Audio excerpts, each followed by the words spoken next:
Alright, this is lesson 4 and the final lesson in this section. And in this lesson, we shall be talking about God's ultimate goal for creating man.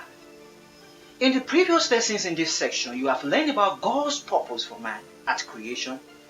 You also have learned in lesson 2 the threefold obligation that man must fulfill if he wants to dominate well.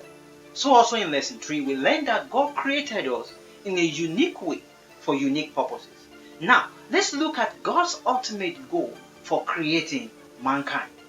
As identified in the scriptures, God's ultimate goal for creating man is twofold, which is for his pleasure and his glory. Number 1, for his pleasure. Revelation chapter 4 verse 11 says that all things were created for his pleasure. God created man to have dominion and in turn bring him pleasure. To have pleasure means a feeling of happy satisfaction and enjoyment. It gives every manufacturer pleasure to see their product fulfilling their purpose. One of the joy of every manufacturer is that their product is fulfilling their purpose.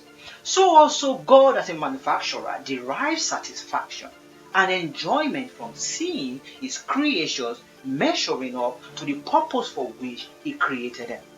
In Genesis chapter 6 verse 5 to 7, God was heartbroken because humans deviated from his plans and purpose, and he wiped all of them out except Noah and his household. Therefore, if you fail in life, you are not only failing for yourself, you are making God unhappy. Number 2, God created man for his glory. That is to secure God's praise. Isaiah chapter 43 verse 21 says, the people whom I formed for myself, that they might declare my praise. God formed people for himself to declare his praise. God wants to receive praise from our lives.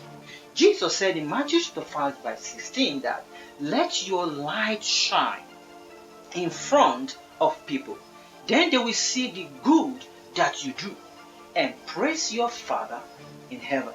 Just like every manufacturer receives praise for their product, God receives praise when we fulfill our purpose according to his rule. Whenever you fulfill your purpose, God receives praise. I will be talking on God's plan for procreation in the next section. Thank you for staying with me.